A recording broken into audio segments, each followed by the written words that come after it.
सियाराम शरण द्वारा रचित काकी कहानी का उद्देश्य बताइए। काकी कहानी का मुख्य उद्देश्य मासूम बच्चे की संवेदनशीलता तथा माता से बच्चे का अत्यधिक प्रेम दर्शाना है। बच्चों का मन अत्यंत कोमल होता है। वे घटनाओं को अपने हिसाब से समझकर समाधान निकालना चाहते हैं।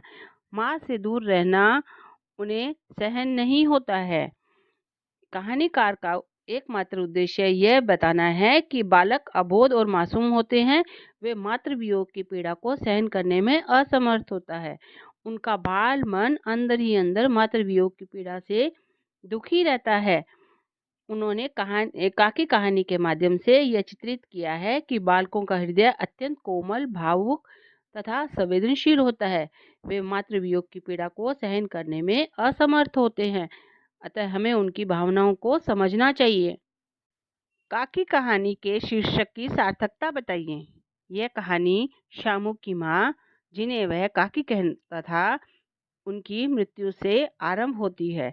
आगे सारी घटनाएं, सारे कार्य इसी पर आधारित होते हैं। जब शामू को पता चलता है कि उसकी काकी राम के घर गई है, तब शामू उन्हें पतंग द्वारा वापस लाने का प्रयास करता है। इसके लिए वह चोरी भी करता है। अंत में पतंग फाड़ने के बाद विश्वेश्वर काकी लिखी हुई चिट को देखकर हैरान रह जाते हैं। अतः हम कह सकते हैं कि यह शीर्षक काकी पूर्णतः सार्थक है। काकी कहानी के माध्यम से स्पष्ट कीजिए कि बालकों के जीवन में माँ का क्या स्थान है। काकी कहानी में कहानीकार ने अत्यंत मार्मिक घटना का चित्रण किया है। कहानी के माध्यम से यह बताया है कि बालकों के जीवन में उनकी माँ का बहुत महत्वपूर्ण स्थान होता है। कहानी के पात्र शामू की माँ का जब असमय निधन हो जाता है, तो शामू उदास हो जाता है। वह समझ नहीं पाता कि उसकी माँ को सदा के लिए क्यों घर छोड़ना कर चली गई। और जब उसने अपनी माँ की मृत्यु की जानकारी मिली, तो उसका हृदय मातृ वियोग की पीड़ा से भर गया। उसका जीवन अस्त व्यस्त हो गया। वह घंटों अकेले बैठा आसमान की ओर देखा करता था। उसके जीवन से चंचलता न जाने कहाँ खो गई थी। उसके पिता विश्वेश्वर उसका ध्यान रख सकते थे, परंतु वे उसका किसी प्रकार से ध्यान नहीं रखते थे। वे अपने दुख में ही इतने डूबे हुए थे कि उन्हें शामू का ख्याल भी नहीं आया। वह उस समय पर बिना सोचे समझे क्रोध भी कर लेते हैं, जिससे शामू के कोमल मन को पीड़ा पहुंचती है। वह अपनी माँ से मिलने के बारे में सोचा करता था। उसे यह पता होता है कि माता को सच्चे अर्थ में कैसे प्यार किया जाता है। माँ को सच्चे अर्थ में अपने पुत्र के भविष्य का निर्माण करने में सहायक होती है। वह अपने पुत्रों का समय पर बड़ा सहारा बनती है। उनके आशीर्वाद से ही जीवन सफल हो सकता है। इसलिए हम कह सकते हैं कि माता का बच्चों के जीवन में बहुत महत्वपूर्ण स्थान होता है। काकी कहानी में एक अबोध बालक की मातृवियोग की पीड़ा को व्यक्त किया है। स्पष्ट कीजिए। काकी कहानी में एक अबोध बालक शामू को मातृवियोग की पीड़ा सहन करनी पड़ी, जिसे वह सहन करने में बहुत असक्षम था। एक दिन शामू जब सुबह सोकर उठा, तो उसने देखा कि घर के लोग उसकी माँ को जमीन पर लिटाए हुए हैं और कंबल ओढ़ के उसकी माँ सो रही है और आसपास बैठे सभी लोग रो रहे हैं। उसकी माँ को कपड़े से ढका गया है। यह उस बात उसकी समझ में नहीं आ रही थी। कुछ समय पश्चात उसकी माँ के शव को शमशान ले जाने लगे, तो उसने बहुत उपद्रव मचाया। लोगों ने बताया कि उसकी काकी मामा के घर गई है, तो उसे विश्वास आ गया। उसने शीघ्र ही जान लिया कि उसकी माँ राम के घर गई है। यह साथ उससे खेलने वाले बच्चों ने ही बता दिया था। वह बहुत उदास और गुमसुम रहने लगा था। एक दिन आसमान में उड़ती हुई पतंग देखकर वह खुश हो गया, क्योंकि उसने उसने सोचा कि उसे पतंग की सहायता से काकी को राम के घर से नीचे उतारने का उपाय मिल गया है। उसने पहले तो अपने पिता से पतंग लाने को कहा, परंतु उसे अपनी योजना को शीघ्र पूरा करना था। पिता ने उसकी बातों पर ध्यान नहीं दिया, इसलिए उसने पिता की कोट से जेब से पैसे निकाले और पतंग की डोर बांधने लगा। पतंग की डोर पतली होती है, यह उसके दोस्त ने बताया तो उसने मोटी रस्सी का प्रबंध करने के लिए फिर से पैसे निकाला। भोला ने मोटी रस्सी बंधाने की सलाह दी, परंतु क्रोध में आकर जब पिता ने उसकी पतंग फाड़ दी तो वह बहुत रोया और हताश हो गया। उसकी प्रसन्नता क्षण भर में गायब हो गई। वह मातृ वियोग की पीड़ा में फिर से डूब गया। इस प्रकार शामू एक कोमल संवेदनशील बालक था। माँ से दूर नहीं रहना चाहता था और किसी भी प्रकार से अपनी माँ को राम के घर से बुलाना चाहता था। हमें बच्चों के मन की भावनाओं को समझना चाहिए और उसके अनुसार ही कार्य करना चाहिए। हमें आवेग में आके या आवेश में आकर हमें उन पर हाथ नहीं उठाना चाहिए। उनके बाल मन को समझने का प्रयास करना चाहिए। सत्य और असत्य क्या था? सत्य यह था कि शामू की काकी की मृत्यु हो गई थी और शामू की छोटी उम्र को देखते हुए उसे बताया गया था कि उसकी काकी मामा के घर गई है। यह मामा के घर जाने वाली बात असत्य थी। असत्य किसने और क्यों कहा था? असत्य बड़े बुजुर्गों ने कहा क्योंकि शामू की उम्र कम थी, वह नासमझ था और अपनी काकी को बहुत प्यार करता था। उन्होंने सोचा कि वह सत्य को सहन नहीं कर पाएगा। उसे सत्य का पता कैसे चला? शामू आसपास के बालकों के साथ खेलता था। बच्चे उसकी ही उम्र के थे, नादान थे, इसलिए उन बच्चों ने बातों ही बातों में उसे बता दिया था कि उसकी काकी मामा के घर नहीं गई है बल्कि राम के घर गई है। सत्य जान के उसकी क्या प्रतिक्रिया हुई? सत्य जानकर वह बहुत दुखी हो गया। काकी के लिए वह कई दिन तक लगातार रोता रहा। रोना बंद होने के बाद में उसके मन का शोक समाप्त नहीं हुआ।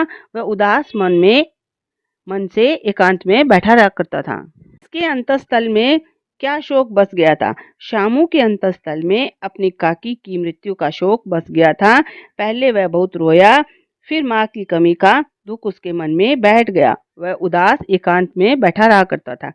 पृथ्वी के ऊपर का पानी किस अर्थ में प्रयुक्त हुआ है?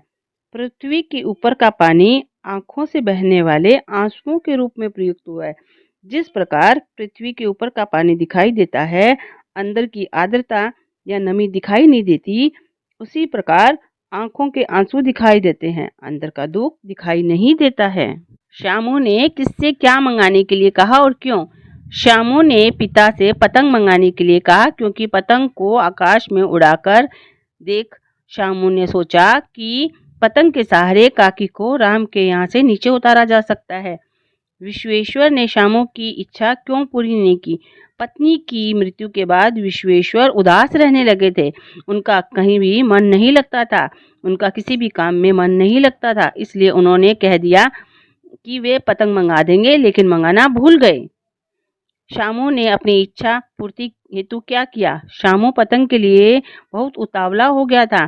पिता विश्वेश्वर के द्वारा पतंग न लाने पर उसने अपनी इच्छा पूर्ति के लिए खूंटी पर टंगे पिता के कोट से चवन्नी चुरा ली। शामू ने भोला को चवन्नी क्यों दी? सुखिया दासी का बेटा भोला शामू का हम उम्र था। शामू ने चवन्नी चुरा के भोला को दी ताकि वह अपनी जीजी से एक पतंग डोर मंगा दे और किसी को पता ना चले। शामू ने किसे हमराज बनाया और क्यों? शामू ने सुखिया दासी के बेटे भोला को हमराज बनाया क्योंकि भोला उसकी समान आयु का था। पतंग मंगाने में भोला ने उसकी मदद की, इसलिए भोला को अपना सच्चा साथी मानकर विश्वास करने लगा था। शामू ने पतंग मंगाने का क्या रहस्य बताया? शामू ने बताया कि पतंग को तानकर ऊपर राम के यहाँ भेजेगा, इसे पकड़कर काकी नीचे उतर आएगी। यदि उसे लिखना आता तो वह काकी भी लिख देता। पतंग के सहारे काकी को नीचे उतारने में क्या कठिनाई थी? भोला ने कहा, पतंग के सहारे काकी को उतारने की योजना तो अच्छी है, लेकिन डोर कमजोर है। काकी के नीचे उतरते समय डोर टूट सकती है। यदि मोटी रस्सी पतंग में हो तब कोई कठिनाई नहीं रहेगी। मोटी रस्सी मंगाने में क्या अड़चन थी? मोटी रस्सी मंगाने में यह अड़चन थी कि शामू के पास पैसे नहीं थे तथा जो घर वाले उसकी काकी को बेरहमी से जलाकर आ गए, वे काकी को वापस लाने के लिए कुछ सहायता नहीं करेंगे। इस तरह रस्सी का आना मुश्किल था। शामू ने रस्सियों का प्रबंध कैसे किया? शामू ने फिर से पिता विश्वेश्वर की कोट से 1 रुपया निकाला और भोला को देकर कहा, 2 अच्छी रस्सियां मंगा दे क्योंकि एक रस्सी छोटी पड़ जाएगी। शामू ने जवाहर भैया से कागज पर क्या लिखवाया और क्यों? शामू लिखना नहीं जानता था, इसलिए उसने एक कागज पर जवाहर भैया से पर काकी लिखवाया। उसका मानना था कि काकी के नाम की चिट होने पर पतंग उसी के पास पहुंचेगी। शुभ कार्य में विघ्न के समान कौन प्रकट हुआ? उसने क्या किया? पतंग तान तांत्रिक पतंग तनाने के शुभ कार्य के में विघ्न के रूप में विश्वेश्वर वहां प्रकट हुए। वे बहुत क्रोधित थे। उन्होंने कोर्ट से रुपया निकालने के बारे में दोनों को धमका कर पूछा तो भोला ने डर कर सब बता दिया। विश्वेश्वर हतबुद्धि क्यों खड़े रह गए। जब भोला ने बताया शामू पतंग तान कर काकी को राम के घर से नीचे उतारने की योजना बना रहा है, तब उन्होंने उसके मासूमियत को समझा और उसे प्रेम से गले लगा लिया। उन्हें अपनी गलती पर बहुत पछतावा हो रहा था। कहानी से बच्चों के किस स्वभाव का पता चलता है? इस कहानी से बच्चों के हृदय की कोमलता, भावुकता तथा संवेदनशीलता का पता चलता है। वे मातृ वियोग की पीड़ा को सहन नहीं कर पाते। इस कहानी में दर्शाया गया है कि हमें बच्चों के मन को समझना चाहिए, अपने दुख को बड़ा नहीं मानना चाहिए। हमें बच्चों की भावनाओं को समझना चाहिए और उनके दुख को दूर करने की कोशिश करनी चाहिए। विश्वेश्वर ने धमकाकर किससे क्या पूछा? उसने असलियत का पता कैसे चला? विश्वेश्वर ने क्रोधित होकर शामू को डांटा और भोला को धमकाया तो भोला ने सारी सच्चाई उगल दी। उसने बताया कि आपकी जेब से भैया ने पैसे निकाले थे और वह पतंग और डोर मंगाने के लिए पैसे निकाले थे। वह अपनी काकी को आसमान से नीचे उतारना चाहते हैं, इसलिए उन्होंने चिट चिपका दी जिसपे काकी लिखा है, जिससे पतंग काकी के पास पहुंचे। कार्य और विघ्न शब्दों का प्रयोग किन संदर्भ में किया गया? शामू और भोला दोनों मिलकर एक अंधेरी कोठरी में बैठकर चुपचाप पतंग पर रस्सी बांध रहे थे। अचानक शामू के पिता उग्र रूप में वहां पर आ गए। शुभ कार्य शब्द का प्रयोग रस्सी बांधने के कार्य के संदर्भ में किया गया और विघ्न का प्रयोग उग्र रूप में विश्वेश्वर का घुसना है। उसके शब्द का प्रयोग किसके लिए किया गया है? उसके दुखी होने का क्या कारण था? उसके शब्द का प्रयोग अबोध बालक शामू के लिए किया गया है। वह विश्वेश्वर तथा उमा का पुत्र था। उसके दुख का कारण था कि उसकी माँ की मृत्यु असमय हो गई थी। वह अपनी माँ से बहुत प्यार करता था और उसे काकी कहकर बुलाता था। वह उसका वियोग सहन नहीं कर सकता था। वह इस कठोर सत्य को स्वीकार नहीं कर पा रहा था। उसका कोमल बाल मन अपनी माँ को भगवान के घर से वापस बुलाने के लिए हर समय सोच विचार में डूबा रहता था। क्या देखकर शामू का हृदय खिल उठा? उसने अपने पिता से क्या मांगा? शामू एक नादान तथा मासूम बालक था। उसकी माँ की असमय मृत्यु हो गई थी। वह शोक सागर में डूब गया था। वह हर समय अपनी माँ को भगवान के घर से वापस बुलाने के लिए शून्य मन से आकाश की ओर ताका करता था। एक दिन उसने आसमान में पतंग उड़ती देखी। उसे देखकर उसके मन में यह विचार आया और उसका हृदय खिल उठा। उसने अपने पिता से पतंग मंगवाने को कहा। वह पतंग के माध्यम से काकी को अपना संदेश भेजना चाहता था और उन्हें वापस नीचे बुलाना चाहता था। शामू ने उस चीज का प्रबंध कैसे किया? क्या उसके इस कार्य को हम अपराध कह सकते हैं? समझाइए। बालक शामू पतंग पाने के लिए बहुत उत्कंठित था। उसने अपने पिता को पतंग मंगवाने को कहा, परंतु पिता ने उसकी मांग की ओर ध्यान नहीं दिया। वह अपनी इच्छा को किसी भी प्रकार से रोक नहीं पा रहा था। एक जगह खुंटी पर पिता का कोट टंगा था। उसने उसमें से चवन्नी निकाल ली और भोला से पतंग मंगवा ली। भोला सुखिया दासी का पुत्र था और शामू का हम उम्र था। शामू ने भोला को अपनी योजना बताई दी। तब भोला ने पतंग के लिए पतली डोर की जगह मोटी रस्सियां मंगवाने का सुझाव दिया। उसने कहा कि पतली डोरी से यदि काकी नीचे उतरते समय गिर जाएगी, क्योंकि रस्सी टूटने की संभावना है। अतः रस्सियां मंगवाने के लिए शामू को पुनः पैसों की आवश्यकता पड़ी। उसने दूसरी बार भी पहले की तरकीब से पिता की कोट से 1 रुपया निकाल लिया। यद्यपि शामू ने पैसों का प्रबंध करने के लिए चोरी की, परंतु इसे हम चोरी नहीं कहेंगे, क्योंकि यह एक अबोध बालक की बात थी। शामू एक अबोध बालक था जो अपनी माँ का वियोग सहन नहीं कर पा रहा था। उसके पिता उसके दुख और मनोभावों को समझ नहीं पा रहे थे। इस प्रकार यह उसका बाल अपराध था जो क्षमा किया जा सकता था। विश्वेश्वर ने बालक के साथ कैसा व्यवहार किया, संक्षेप में समझा कर बताइए कि इस प्रकार के व्यवहार का कारण तथा सच्चाई जानने के बाद की स्थिति का भी वर्णन कीजिए। विश्वेश्वर शामू के पिता थे। जब उन्हें अपने कोट की जेब में रखे पैसे कम मिले तो वे शामू को खोजते हुए सीधे अंधेरी कोठरी में पहुंच गए, जहां शामू और भोला पतंग की डोरी मोटी रस्सी बांध रहे थे और उसे काकी के पास भेजने की तैयारी कर रहे थे। विश्वेश्वर ने पुत्र की से सच्चाई जाननी चाहिए। तभी भोला डर गया और उसने विश्वेश्वर को सच बता दिया कि शामू ने पतंग मंगाने के लिए पैसे निकाले थे। यह सुनते ही विश्वेश्वर को क्रोध आ गया और उसने शामू के मुंह पर 2 तमाचे जड़ दिए, उसके कान मले और खूब डांटा। पास में रखी पतंग को भी फाड़ दिया। विश्वेश्वर एक आदर्शवादी व्यक्ति थे। वे पुत्र की चोरी की बात को सहन नहीं कर पाए। अतः भोला ने जब उन्हें बताया कि शामू भैया पतंग तान कर काकी को राम के यहाँ से नीचे उतारेंगे, यह सच्चाई जानने के बाद तो वे हद बुद्धि रह गए, यानी हक्के बक्के रह गए। उन्हें दुख हुआ और अपने किए हुए पर पछतावा भी हुआ। वे सोचने लगे कि वे अपने दुख को बड़ा समझ रहे थे। उस बालक के विषय में सोचा ही नहीं जिसकी माँ की मृत्यु हुई है।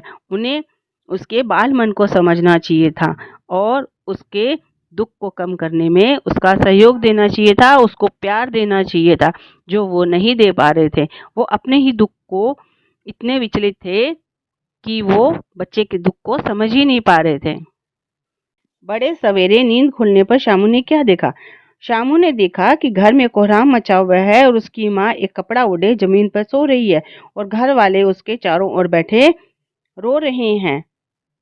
शामू के उपद्रव मचाने का क्या कारण था? लोगों के शामू की माँ को उठाकर ले जाने पर शामू अपनी माँ के ऊपर जा गिरा और बोला, काकी सो रही है, मैं उसे जाने नहीं दूंगा। उसे लगा कि उसकी काकी को लोग जबरदस्ती कहीं ले जा रहे हैं। शामू से कौन सा सत्य छिपाया गया और क्यों? लोगों ने शामू से उसकी माँ की मृत्यु की बात छिपाई और कहा कि उसकी काकी उसके मामा की यहाँ गई है, क्योंकि शामू अभी अबोध था। वह माँ की मृत्यु की बात को सहन नहीं कर पाता। शामू अकेला बैठा आकाश को क्यों ताका करता था? शामू को जब पता चला कि उसकी काकी ऊपर राम के यहाँ गई है, तो वह शून्य मन से अकेला बैठा इस आशा से आकाश की ओर ताका करता था कि शायद काकी नजर आ जाए।